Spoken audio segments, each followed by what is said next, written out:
यार पता है, इंडिया में और बाहर के कंट्रीज़ में जब आप स्टडी करने जाते हो ना, हायर एजुकेशन के लिए, फॉर एग्जांपल 12th क्लास के बाद जब आप कॉलेज में जाते हो, तो जाते हो से मेरा मतलब है कि गांव में रहते हो अगर तो किसी दूसरे बड़े शहर में जाना, या फिर किसी छोटे शहर में रहते हो तो और किसी बड़े शहर में जाना। फॉर एग्जांपल मैं हरियाणा के गाँव से चंडीगढ़ शहर में आया हूँ पढ़ाई करने। और जो दूसरे देश होते हैं, जो डेवलप्ड कंट्री जिन्हें हम बोलते हैं, for example Canada, Australia, UK, America, इस तरह के देश जहाँ पर मीन्स अनएम्प्लॉयमेंट ज़्यादा नहीं है, लोगों के पास अच्छी जॉब है, किसी भी काम के लिए अच्छा पे आउट मिलता है। तो जो स्टूडेंट्स बाहर पढ़ने जाते हैं ना, उनके लाइफस्टाइल में एक बहुत बड़ा फ़र्क पड़ जाता है। मोस्टली स्टूडेंट्स इंडिया में जो बाहर पढ़ने जाते हैं वो घर वालों के पैसे पर जाते हैं। घर वाले महीने के 8,000 रुपये भेज रहे हैं, जिनमें से 4,000 आपका किराया हो गया, 3,000 का आपका डेली का खाना पीना हो गया, 1,000 रुपये आपके रिचार्ज सब में चले जाते हैं। महीने के 8,000 रुपये आप पे लगे, तभी भी आपके लिए कॉलेज की कैंटीन में खाने के लिए, बाहर घूमने के लिए कोई पैसे नहीं बचे। जबकि इसी चीज़ को अगर हम दूसरे बड़े डेवलप्ड कंट्रीज से अगर हम कंपेयर करते हैं, तो वहाँ हम देखेंगे कि आपको घंटों के हिसाब से पे आउट मिलता है। और दूसरी चीज़ें जैसे कि जो काम आपको इंडिया में करने पे 1,000 रुपये मिल रहे हैं, वही काम उन देशों में करने पे आपको 5,000 से 10,000 रुपये मिल रहे हैं। तो एक बहुत बड़ा गैप बन जाता है। तो वीडियो के मेन टॉपिक पर आते हैं कि मैं इंडिया में एज ए स्टूडेंट पैसे कैसे कमाता हूँ। तो इस चीज़ की शुरुआत कैसे हुई कि ये जो माइक आप देख रहे हो ना, एक्चुअली मेरा एक और यूट्यूब चैनल है। इससे पहले ये यूट्यूब चैनल तो मैंने अभी बनाया था, इससे पहले पिछले साल 2021 में जुलाई में मैंने एक यूट्यूब चैनल बनाया था। तो जब मैंने उस यूट्यूब चैनल को स्टार्ट किया तो इसी फ़ोन से वीडियोस बनानी स्टार्ट की थी, लेकिन इसका जो माइक्रोफोन है ना, अब मैं इतनी दूर से वीडियो बना रहा हूँ, ठीक है घर में चल जाता है, लेकिन जब हम बाहर वीडियो बनाते हैं तो बहुत ज़्यादा हवा की आवाज़, लोगों की आवाज़, और थोड़ा फ़ोन दूर हो जाता है तो फिर अपनी आवाज़ सुनती नहीं है वीडियो में। तो उस वजह से मेरे को इस माइक्रोफ़ोन की ज़रूरत पड़ी थी। तो 1-2 महीने तो मैंने बिना माइक्रोफ़ोन के वीडियोज़ बनाई। उसके बाद मुझे लगा कि यार बिना माइक्रोफ़ोन काम नहीं चल रहा, तो मैंने ये माइक्रोफ़ोन ख़रीदा था। ये मेरे को लगभग 800 रुपये के आसपास पड़ा होगा। तो मैंने अमेज़ोन से ये माइक्रोफ़ोन मंगवा लिया। अब जब मैंने माइक्रोफ़ोन मंगवाया तो उस टाइम मेरे पास 1,000 रुपीज़ थे, जो मैंने पिछले 2-3 महीने के 200-300 रुपये सेव करके, या फिर बुक्स के पैसों में थोड़ी बहुत घर वालों से हेर फेर करके, कि मान लो 5,000 की बुक्स आई हैं, हमने बोल दिया कि 5,500 की आई हैं, तो 500 रुपये उधर से निकाल के ऐसे कर के मुश्किल से 1,000 रुपये बचाए थे। और जब वो अमेज़ोन डिलीवरी वाला बंदा आया तो मैंने वो COD में ऑर्डर किया था कि कैश ऑन डिलीवरी होएगा। तो जब वो बंदा आया तो मैं जेब में पैसे डाल के और घर के थोड़ी सी बाहर आया था, लगभग 200 मीटर बाहर जाना पड़ा था मेरे को गली से। जानबूझ के मैंने वहाँ का एड्रेस दिया था, क्योंकि इधर गलियों में आते आते कन्फ्यूज़ हो जाते हैं। तो मैं जब डिलीवरी वाले बंदे के पास पहुँचा, उसने मेरे को सामान दिया, तो जब मैंने जेब में हाथ डाला तो वो पैसे मिले ही नहीं। मुझे नहीं पता वो पैसे कहाँ गिरे, कहाँ गायब हुए, कहाँ गए, आई डोंट नो। और मैं वहाँ फंस गया, क्योंकि मैंने ऑर्डर भी ले लिया था। अब मैं ऑर्डर वापस भी दे सकता था देने को, तो कि भाई मैं नहीं ले पाऊँगा, लेकिन मुझे इसकी नीड भी थी। तो एक क्लासमेट था मेरा, मैंने उसको कॉल की कि भाई तो मुझे पेटीएम पे ना इतने पैसे भेज दे, मैं तेरे पक्का 2-3 दिन में दे दूँगा। मेरे को ये था कि हो सकता है मैं रूम में ही छोड़ आया हूँगा, तो जब नेक्स्ट टाइम कॉलेज जाऊँगा नेक्स्ट डे तो उसको दे दूँगा ढूंढ के। तो उसने भी मुझे 800 रुपये या 750 जो भी थे, मुझे एग्जैक्टली ध्यान नहीं है, वो रुपये उसने मुझे भेज दिए। और यहाँ से शुरू होती है मेरी लाइफ टाइम की पहली अर्निंग की स्टोरी, कि मैंने सबसे पहली जॉब कैसे की और सबसे पहले अर्न करना कैसे किया as a student in India. तो यार किसी भी नॉर्मल बंदे की तरह मैंने भी पार्ट टाइम जॉब्स के लिए सर्च करना शुरू किया इंटरनेट पे। इसके लिए वही 2-4 कोई मेन वेबसाइट्स होती है, naukri.com फलाना दिगड़ा, आई डोंट नो। तो वहाँ पे वही HR की नौकरी, डाटा ऑपरेटर और डिज़ाइनर, पता नहीं, मुझे इनका कुछ पता ही नहीं था ये क्या चीज़ होती हैं। इनफैक्ट अभी भी नहीं पता ये चीज़ होती क्या है, ये कोई जॉब्स होती हैं, आई डोंट नो क्या होती हैं। तो यूट्यूब पे वीडियोस देखने लगा कि स्टूडेंट अर्निंग कैसे करे, लाइक जो चीज़ें हर नॉर्मल बंदा करता है ना, वही चीज़ें मैंने भी करनी स्टार्ट कर दी। यूट्यूब पे देखता, कोई कुछ बता रहा है, ये कर लो, अफिलिएट मार्केटिंग, फलाना मार्केटिंग, MLM, 3 बंदे जोड़ो, BMW ले आओ, यही सब चीज़ें आ रही थी। तो कुछ समझ नहीं आ रहा था क्या करूं। ना मेरे पास कोई लैपटॉप था, ना अच्छा सा फ़ोन था, कुछ कर पाता। तो यार उस बंदे के पैसे मैं दे नहीं पाया। 1 वीक हो गया, अब वो बंदा ना मुझे डेली फ़ोन करने लगा कि यार तू मेरे पैसे नहीं दे रहा, तू खा के बैठ गया, तूने मुझे भिखारी बना दिया, ये कर दिया वो कर दिया। मीन्स वो रूड होने लगा। कहने को तो वो मेरा दोस्त था, लेकिन दोस्त था नहीं, मीन्स जस्ट क्लासमेट था। वैसे ही कभी कभी बात हो जाती थी, थोड़ा ट्रस्ट करके उसने मुझे दे दिया था। और ट्रस्ट तो यार था ही, देखो मैंने भी उसके पैसे खा के कहीं भागा नहीं था, मैं अभी पैसे तो मैंने भी देने ही थे। लेकिन अभी मेरे पैसे गुम हो गए, सोचा था उस हिसाब से बात भी नहीं हुई, उस हिसाब से काम भी नहीं हुआ, तो अब समझ नहीं आ रहा था क्या करूँ। घर की फाइनेंशियल कंडीशन खुद इतनी अच्छी नहीं है कि मैं मम्मी पापा से पैसे मांग सकता, और उनको ये बताता कि मैं यूट्यूब चैनल बनाने के लिए ये चीज़ें खरीदी हैं, तो वो वैसे ही नहीं देते, क्योंकि घर वालों ने बाहर सिर्फ पढ़ने के लिए भेजा है। उनको नहीं मतलब कि आप क्या करना चाहते हो, बस आपको पढ़ने के लिए भेजा है, तो सिर्फ पढ़ाई। अभी मैं रिलेटिव्स के घर में रहता हूँ, ये घर जो है ये भी रिलेटिव्स का ही घर है, तो मैं यहीं पे अभी वीडियो बना रहा हूँ। खैर उस यूट्यूब चैनल की बात बता देता हूँ। अभी आज के दिन उस चैनल पर 700 से ज़्यादा सब्सक्राइबर हो चुके हैं, और आई होप जल्द ही 1000 सब्सक्राइबर्स भी हो जाएंगे। 4000 घंटे का वाच टाइम कब का पूरा हो चुका है, तो मोनेटाइज होने में उसकी तो कोई दिक्कत आएगी नहीं, सब्सक्राइबर्स पूरे करने बाकी हैं। तो मैं ये कह सकता हूँ कि हाँ, मैंने इस पे जो पैसे लगाए हैं वो वर्थ इट रहेंगे। ये मैंने सिर्फ ऐसे ही नहीं किया कि माइक ले लिया और 1-2 वीडियो बना के छोड़ दिया, नहीं, इसका मैंने यूज़ किया है और उसका रिजल्ट मुझे दिख रहा है। आज 700 से ज़्यादा सब्सक्राइबर हो चुके हैं, 1000 भी हो जाएंगे जल्दी। अगर कोई इस चैनल को देखना चाहे तो नो फैप ऋतिक के नाम से चैनल है, लिंक डिस्क्रिप्शन में डाल दूंगा। एक्चुअली उस पर थोड़ी ना सेल्फ इम्प्रूवमेंट और मोटिवेटिंग टाइप वीडियोज़ में डालता हूँ। तो यार ऐसे करते करते 10 दिन हो गए और मैं उसके 800 रुपये मान लेते हैं, तो 800 रुपये दे नहीं पाया। तो मेरे को अभी सिचुएशन ऐसी हो गई थी कि वो डेली फ़ोन करता, दिन में 2-3 बार फ़ोन करता, मैसेज भी करता रहता कि भाई मुझे नहीं पता, मेरे को मेरे पैसे चाहिए। अब वो बहुत ज़्यादा रूड होने लगा था, जैसे होता है ना कि जब हम किसी के पैसे नहीं देते फिर वो मारपीट भी स्टार्ट हो जाती है। खैर इतनी बात नहीं गई थी, सिर्फ कहने की बातें हुई थी।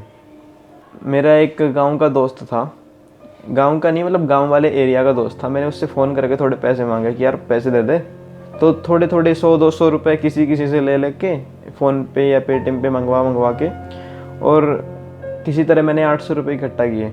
अब एक बंदे के पैसे देने के लिए मैंने 10 बंदों से पैसे मांग लिए। सो पहले उसको दिए, और फिर मेरी सिचुएशन अब और भी ज़्यादा बेकार होती जा रही थी, क्योंकि पहले एक बंदा मांग रहा था, अब 10 बंदे मांग रहे हैं। तो मेरे को ये था कि अब अगर मेरे को कोई बर्तन धोने का काम भी देना मैं वो भी कर लूँगा, मेरे को सिर्फ 1000 रुपये चाहिए।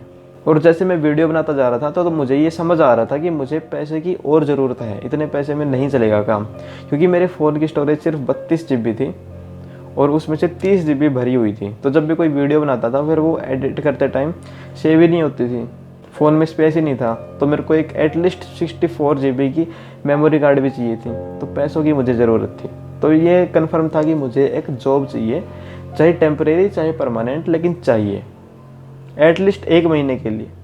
एटलीस्ट मुझे 3-4 हज़ार रुपये चाहिए, क्योंकि कॉलेज में और भी खर्चे हो जाते हैं, दोस्त होते हैं उनके साथ कभी बाहर भी चले जाएं, क्योंकि मैं कभी दोस्तों के साथ बाहर नहीं जाता था क्योंकि मेरे पास पैसे नहीं होते थे। मुझे याद है जब फर्स्ट ईयर हमारा कोविड ईयर था, जब हम सेकेंड ईयर में कॉलेज गए, तो लाइक फ्रेशर्स टाइप कुछ होती है जब नए नए बच्चे, तो उनका कुछ क्लब वगैरह में, एक क्लब में सभी ने मीटअप करना था, तो उसके लिए 700-800 रुपये एंट्री फीस थी। तो मेरे पास पैसे नहीं थे, तो मतलब पूरा बैच हमारा उसमें गया, मेरे को अकेले को छोड़ गए। सिर्फ एक रीज़न था कि मेरे पास पैसे नहीं थे उसमें एंट्री के लिए। सो मैंने क्या किया, मैं बाहर मार्केट में गया, बड़ी बड़ी दुकानें थी, कॉलेज मेरा सेक्टर 10 में है, सेक्टर 10 की मार्केट में गया वहाँ कोई जॉब वगैरह पूछने, क्योंकि मैं ये सोच रहा था कि कोई 3-4 घंटे की जॉब मिल जाए, मैं कॉलेज जाऊँ, कॉलेज से सीधा जॉब पे 3-4 घंटे और वहाँ से सीधा घर आ जाऊँ। लेकिन जब मैं डेली ये चीज़ें पता करने जाता था तो मुझे धीरे धीरे समझ आ गया कि चंडीगढ़ में पार्ट टाइम जॉब्स आपको नहीं मिलेंगी। अगर मुझे मिल भी रही थी 1-2 तो वो रात की थी, रात को मैं नहीं जा सकता था, क्योंकि मैं घर वालों को नहीं बताया था कि मैं जॉब करना चाहता हूँ या फिर करना है। घर वालों को बता भी नहीं सकता था, क्योंकि घर वालों ने सिर्फ पढ़ने के लिए भेजा है, और घर वालों को यार ये नहीं बता सकते हम कि हमारे इतने छोटे छोटे ये खर्चे भी होते हैं, क्योंकि पहले ही वो बड़ी मेहनत से थोड़े बहुत पैसे कमा के हमें भेजते हैं।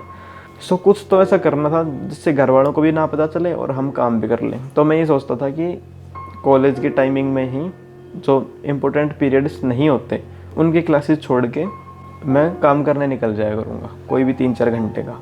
लेकिन 4-5 दिन ऐसे ही बहुत सारे सेक्टर्स की मार्केट में चक्कर काटे तो नहीं बनी बात। मिनिमम 8 घंटे हर कोई मांग रहा था कि 8 घंटे से कम का काम हमारे पास है ही नहीं। तो एक दिन ऐसे ही मैं किसी मार्केट में गया था काम पूछने, तो एक स्विगी वाला बंदा आया बाइक पे। तो मैंने उससे ही पूछ लिया कि भैया स्विगी में हमें जॉब करनी हो तो क्या करना पड़ेगा। तो उसने मेरा नंबर मांगा। तो उसने कहा कि आपके नंबर पे मैं शेयर कर देता हूँ ऐप, आप उस ऐप को डाउनलोड करके और अपने आईडी बना के और आप कल से ही मतलब जब भी मर्जी आप काम स्टार्ट कर सकते हो। लेकिन दिक्कत ये थी कि मेरे पास बाइक नहीं थी। स्विगी में उस टाइम साइकिल की डिलीवरी नहीं करवाते थे, जोमेटो में होती थी। मेरे को उस टाइम पता नहीं था कि किस में होती है किस में नहीं, मेरे को ये था कि दोनों में ही बाइक होनी चाहिए। उसने मेरा नंबर लिया और कहा कि मैंने भेज दिया और वो वहाँ से चला गया। फ़ोन में मैंने उस टाइम देखा नहीं कि मैसेज आया नहीं, मैंने सोचा कि भेजा होगा तो ठीक है आ जाएगा, नहीं आया है तो बैग में था मेरे फ़ोन। तो थोड़ी देर बाद वो चला गया। तो फिर मैंने देखा कि कोई मैसेज नहीं आया, या तो उसने किसी गलत नंबर पे भेज दिया या फिर उसने भेजा नहीं, आई डोंट नो उसने क्या किया। सॉरी यार, वीडियो थोड़ी लंबी हो रही है क्योंकि आपको एक पूरी स्टोरी बता रहा हूँ कि ये स्टार्ट कैसे हुआ और एंड कहाँ जाके हो। तो वीडियो पूरी देख लेना अगर आप चाहते हो कि कुछ नया सीख लो। तो वहाँ से फिर मैं डिसअपॉइंट हो गया क्योंकि वो स्विगी वाला बंदा जा चुका था। अब आपके दिमाग में कॉमन सवाल आ रहा होगा कि स्विगी वाले जोमेटो वाले बंदे तो आते रहते हैं, किसी को भी रोक के पूछ ले। लेकिन यार पता ही क्या है, मैं बड़ा शाई था, मैं किसी चलती बाइक वाले को रोक के पूछ नहीं सकता था। वो स्विगी वाले बंदे से भी मैंने तब पूछ लिया, तब वो मेरे आगे आगे खड़ा हो गया था। जहाँ मैं खड़ा था उसने वहीं पे ऑर्डर देना था, तो वो उतर के बाइक से, तब मैंने उससे पूछा था। फिर एक दोस्त ने बताया कि यार तू रिज्यूम बनवा ले और तू उसको ना मेन रेस्टोरेंट वगैरह जो भी होते हैं मेन सिटी में, उनमें सभी में दिया, कोई ना कोई तो ले ही लेगा। लेकिन रियलिटी ये थी कि मेरे पास रिज्यूम बनवाने के भी पैसे नहीं थे, 1 रुपया भी नहीं था मेरी जेब में उस दिन। तो यार इस स्टेज में ना मैं बुरी तरह फंस चुका था कि 10 बंदे उधर से भी एक दो के फ़ोन आने लग गए कि भाई तेरे को मैंने 150 रुपये जो भी दिए थे मुझे दे दे, मुझे अपने पैसे वापस चाहिए। तो धीरे धीरे करके ऐसे ही उनको टालता गया कि भाई कल दूंगा परसों दूंगा, और 1 वीक और निकल गया। तो फिर मेरा एक दोस्त था, मैंने उससे कहा कि भाई तो मुझे 800 रुपये भेज दे, और उसके पास उस टाइम फॉर्चुनेटली उसके पास इतने पैसे थे और उसको उनकी उस टाइम कुछ खास ज़रूरत नहीं थी, और मेरा दोस्त भी काफ़ी अच्छा था। तो मैंने बोल दिया कि मेरे को टाइम लगेगा रिटर्न करने में, पता नहीं कब रिटर्न कर पाऊँगा लेकिन कर दूँगा पक्का। तो उसने मुझे 800 रुपये भेज दिए और मैंने उन 10 बंदों को निकाला कि तुम निकलो अपने अपने पैसे लेके। अब मेरे से सिर्फ एक बंदा पैसे मांगता था, 800 रुपये सिंपल। ऐसे ही करते करते 2-3 महीने और निकल गए। अब टाइम आ गया था सितंबर महीने का, सितंबर 2021। तो एक दिन ऐसे ही कॉलेज जाते टाइम मैंने रास्ते में देखा, एक जोमेटो वाले अंकल थे, अंकल टाइप आदमी था, साइकिल थी उनके पास एयरलेस वाली, और पीछे जोमेटो का बैग रखा था। तो मेरे को ये हो गया कि जोमेटो पे साइकिल की डिलीवरी होती है। मैं थोड़ा सा दौड़ के अंकल के पास गया, मैंने अंकल को रोक लिया। वैसे शर्माता था लेकिन मजबूरी में ना इंसान देख लो शर्म वगैरह सब भूल जाता है। मैंने अंकल को रोक लिया, क्या अंकल 1 मिनट रुक जाओ। मैंने अंकल से पूछा कि मैं भी आपकी तरह काम करना चाहता हूँ, मैं क्या करूँ। अंकल ने सेम बात बोली कि मैं आपको रेफ़र कर देता हूँ। एक्चुअली रेफ़र से क्या होता है कि आप किसी को रेफ़र करते हैं ना, जोमेटो वाला बंदा दूसरे जोमेटो डिलीवरी बॉय के लिए, तो उसको 1500-2000 रुपये मिलते हैं, ऐसा कुछ होता है। अब ये रियलिटी में तो पता नहीं मिलता है या नहीं, लेकिन उनके ऐप में शो करता है कि अगर आप किसी को रेफ़र करते हो तो ऐसे ऐसे इतने इतने पैसे मिलते हैं। तो उन्होंने मेरे को रेफ़र कर दिया, और लकीली इस बार मेरे पास मैसेज आया, किसी और के पास मैसेज नहीं गया। अंकल ने मुझे बता दिया सब कुछ, कैसे कैसे क्या क्या करना है, और मैंने उनको थैंक यू बोल के मैं निकाल लिया। उस लिंक से क्या होता है, आप लिंक ओपन करते हो तो जोमेटो की वेबसाइट खुल जाती है, जिसमें जोमेटो डिलीवरी बंदों के लिए ऐप होता है, वो आपको डाउनलोड करना होता है, उसमें अपनी डिटेल्स भरनी होती है। तो जब मैंने वो ऐप डाउनलोड किया, उसमें डिटेल्स मांगने लगा, बाइक, आपके पास बाइक है या साइकिल है या क्या है। तो मेरे पास साइकिल थी, साइकिल भी मेरी नहीं थी, जिन रिलेटिव्स के घर पे रहता हूँ उनकी थी, लेकिन चलाता मैं ही था मोस्टली। तो मैंने साइकिल सेलेक्ट की और अपना शहर भर दिया चंडीगढ़। तो दिक्कत क्या हुई कि उस टाइम चंडीगढ़ में साइकिल डिलीवरी के बंदों की वैकेंसी ही नहीं थी जोमेटो में, उनके पास ऑलरेडी बंदे थे। अब मैं डेली चेक करने लगा कि क्या पता आज खुल जाए, आज खुल जाए, आज खुल जाए वैकेंसी। पूरे सितंबर वैकेंसी नहीं खुली, अक्टूबर हाफ तक कोई वैकेंसी नहीं आई। धीरे धीरे मैं डेली चेक करता था, वही 2-3 दिन में एक बार चेक करने लग गया, और हाफ अक्टूबर जाने के बाद लकीली एक दिन मैंने देखा कि वैकेंसी ओपन हो गई साइकिल के लिए, और मैंने उसी दिन सारी डिटेल्स भर दी। सारा काम सही हो रहा था, लेकिन दिक्कत ये आई जब जोमेटो पैसे मांगने लगा। जब आप जोमेटो में ज्वाइन करते हो ना, तो जोमेटो आपसे ज्वाइनिंग के टाइम पैसे मांगता है। उस टाइम 1200 या 1300 रुपये मांगता था, 1200 मांगता था अगर आप एक साथ पैसे देते हो, और अगर आप एक बार में पैसे नहीं दोगे तो वो 1300 रुपये चार्ज करेगा। मतलब ऐसा कुछ था कि यार आपको जो जोमेटो की टी शर्ट्स और जोमेटो का बैग वगैरह मिलता है उस चीज़ के पैसे लेते हैं, और थोड़े बहुत सिक्योरिटी वगैरह के होते होंगे, आई डोंट नो। तो अगर आप सीधे एक बार में ही पैसे देते हो तो आपको 1200 रुपये देने हैं, आपका सारा सामान आ जाएगा और आप 2-3 दिन बाद अपना काम स्टार्ट कर सकते हो। लेकिन हमारे पास इतने पैसे नहीं थे, तो एक ऑप्शन ये था कि आप उनको 800 रुपये दो और 500 रुपये बाद में वो आपकी सैलरी से काट लेंगे, तो टोटल 1300, 100 रुपये एक्स्ट्रा। तो फिर मैंने वो ऑप्शन चूज़ किया, लेकिन अब दिक्कत यही थी कि ये 800 रुपये कहाँ से आएंगे। तो यार 800 रुपये का जुगाड़ ऐसे किया कि बुक्स नोटबुक्स वगैरह खरीदनी थी, तो घर वालों से 300 रुपये की तो मैंने इधर उधर ऊपर नीचे कर लिया घर वालों के पैसों से, लेकिन अभी भी 500 रुपये और चाहिए थे। तो मेरा एक दोस्त है जो मेरे साथ कभी स्कूल में पढ़ता था, वो अच्छा दोस्त था मेरा, तो मैंने उसके पास फ़ोन किया। मैंने कहा भाई 500 रुपये चाहिए, कहीं से हो सकता है क्या? उसके पास पैसे तो थे नहीं, क्योंकि वो भी मेरी तरह स्टूडेंट ही था, मेरे से एक क्लास आगे था। तो मैंने कहा कि प्लीज़ कहीं से जुगाड़ कर दे। तो उसने क्या किया, अपनी मम्मी से 500 रुपये लिए और वो जाके अपने बैंक अकाउंट में डलवा के आया और वहाँ से पेटीएम से मुझे भेजे। 2 दिन के टाइम में उसने ये किया, एक दिन पैसे मांगने घर वालों से, एक दिन जाके बैंक में, और अगले दिन मेरे को भेजने में। तो इस तरह मेरे पास 500 रुपये आ गए। टोटल मेरे पास 800 रुपये हो गए थे। मैंने जोमेटो को पे कर दिए, और धीरे धीरे करते करते ना 5-7 दिन में उनका बैग और टी शर्ट्स वगैरह आए। फिर एक आईडी बन जाती है जोमेटो ऐप में, वो आईडी 3-4 दिन का टाइम उसने लॉगिन होने में लिया। तो आई थिंक 1 या 2 नवंबर को मैं पहली बार काम करने गया था जोमेटो पे। और यार सबसे बड़ी दिक्कत ये हुई कि मुझे जो लोकेशन मिली थी ना कि मैं जहाँ पर काम कर सकता हूँ, वो था मोहाली यहाँ से लगभग 13 किलोमीटर दूर पड़ता था। मैं 13 किलोमीटर साइकिल पे जाता, पहले वहाँ जाके आईडी लॉगिन करता, 3-4 ऑर्डर करता, इतने में ही मेरा घर आने का वापस टाइम हो जाता था। क्योंकि घर वालों को ये बोल के जाता था कि मैं बाहर खेलने जा रहा हूँ, और मैं वहाँ से काम करके आता। 45 मिनट जाने की, तेज़ भगा के जाता था तो 45 मिनट लगते थे। 1-1.5 घंटे वहाँ पे काम किया, 1.5 घंटे के आसपास, और फिर वहाँ से आते टाइम थोड़ा टाइम ज़्यादा लग जाता था क्योंकि थक जाते होते थे। तो 55 मिनट से 1 घंटा आने में टाइम लग जाता था। मैंने जोमेटो का बैग ना छुपा दिया था घर वालों से, ताकि उनको पता ना चले। एक बार पकड़ा गया था तो मैंने कहा था कि ये मेरे एक दोस्त का है, वो गाँव गया है, तो वो मेरे को दे गया कि तू रख ले, मैं वापस आऊँगा तो ले लूँगा। इंटरेस्टिंग स्टोरी है। पहले वीक में मैं 3-4 दिन काम करने गया था, क्योंकि बहुत दूर था और कभी कभी घर वाले कुछ काम बोल देते थे तो घर पे रुकना पड़ता था। तो उसमें मेरी कुछ दिन के 70-80 रुपये, कभी 100 रुपये, कभी 110 ऐसे रुपये में कमाने लग गया। पहले वीक की सैलरी 500 रुपये के आसपास ही हुई होगी कि वो जोमेटो वालों ने सीधी काट ली। पहले वीक कोई सैलरी नहीं आई। उसके बाद नेक्स्ट वीक जब मैं काम करने गया, तब से मेरे पास थोड़ी बहुत सैलरी आने लगी, और जिनसे मैंने 800 और 500 रुपये लिए थे उनको वापस दिए फिर।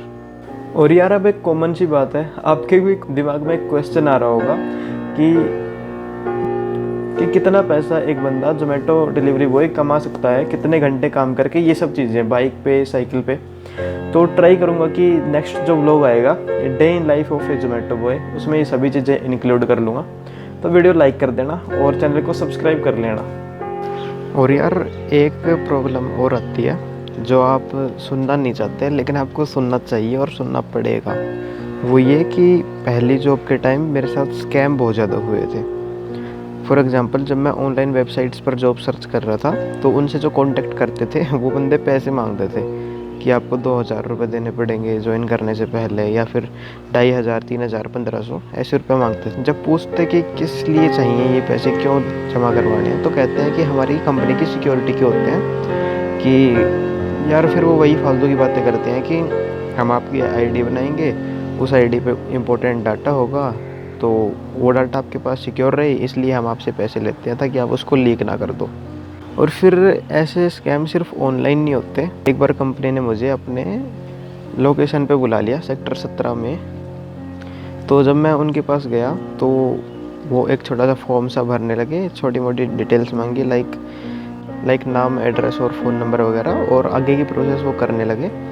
तो वहाँ पर जो लड़की बैठी होती है वो मेरे से कहती है कि आपको ना 3,000 रुपये हमें पहले देने पड़ेंगे, और बाकी हर आपकी सैलरी से हर बार 500 रुपये काटते रहेंगे सिक्योरिटी के लिए। तो मैंने पूछा कि 3,000 रुपये क्यों? तो उसने सेम जवाब दिया कि सिक्योरिटी की हैं, आपके पास डाटा आएगा तो आपको वो करना पड़ेगा फलाना ढिमका।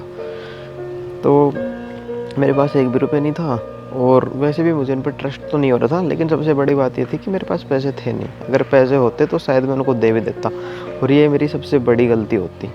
तो मैं काफ़ी लकी था कि मेरे पास पैसे नहीं थे, तो मैं इन फालतू लोगों को पैसे दे नहीं पाया। एक बार क्या हुआ कि दैनिक भास्कर अखबार में मैंने ऐड पढ़ी थी जॉब के लिए। तो कभी भी ये मत सोचना कि ये ऐड अखबार में आई है तो ये रियल है। तो मैंने जब उनको कॉल किया तो वो भी ऐसे ही पैसे मांग रहे थे, और धीरे धीरे वो डिटेल्स मांगने लगे। वो कॉल पे ज़्यादा बात नहीं करते, कहते हैं हमें व्हाट्सअप करो, और फिर वो व्हाट्सअप पर कॉल करते हैं, क्योंकि हम व्हाट्सअप पर कॉल को रिकॉर्ड नहीं कर सकते। इस चीज़ का वो फ़ायदा उठाते हैं। और जो उनका व्हाट्सअप अकाउंट होता है वो ऑफिस टाइप का बना के रखते हैं, जो बिजनेस अकाउंट होता है वैसा, लेकिन ऐसा कुछ होता नहीं है, वही चूते बनाने वाली बातें होती हैं लोगों को।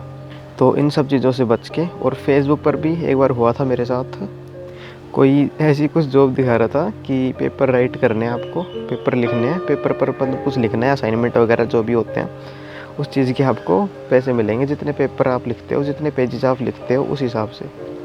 तो वो उसने भी सेम बात कही कि व्हाट्सएप पर डीएम में हाय भेजो और अपने डिटेल्स भेज दो, और फिर वो पैसे मांगने लग गए थे। लड़की की डिप्पी थी, आई डोंट नो लड़का था लड़की थी, जो भी था हमें क्या लेना। मुद्दे की बात यह है ना कि ये लोग पैसे मांगते हैं, तो इस तरह के स्कैम्स में बिल्कुल नहीं फंसना। ये थी मेरी फर्स्ट जॉब की एक स्टोरी छोटी सी, कि कैसे मैंने एक जॉब ली इंडिया में एज ए स्टूडेंट रहते हुए। अभी भी मैं जोमेटो में एज ए डिलीवरी बॉय काम करता हूँ साइकिल पे। तो नेक्स्ट वीडियो में मैं ट्राई करूँगा आपके लिए एक व्लॉग लेके आऊँ कि एक लाइफ कैसी होती है एक जोमेटो बॉय की। तो उसके लिए आप चैनल को सब्सक्राइब कर लेना। हाउएवर मैंने जनवरी में एक व्लॉग शूट किया था रात में मोहाली में, जब कुछ दिन के लिए मेरे घर वाले गाँव चले गए थे और मैं यहीं था, तो मैंने वहाँ आधी रात तक काम किया था। वो व्लॉग है मेरे पास, लेकिन मैं पहले सोच रहा हूँ कि एक दिन का व्लॉग डाल दूँ, उसके बाद कभी डाल दूँगा उसको, क्योंकि मैं इंटरेस्टिंग व्लॉग्स डालता रहता हूँ इस चैनल पे, नए नए टॉपिक्स पे वीडियोस लाता रहूँगा। और उस चैनल को अगर आप देखना चाहते हो तो डिस्क्रिप्शन में लिंक है, उसको टैप कर लेना। किसी भी सोशल मीडिया हैंडल के लिए साइड में QR कोड है, उसको स्कैन कर लेना। तो मिलते हैं नेक्स्ट वीडियो में, तब तक के लिए बाय बाय, टेक केयर।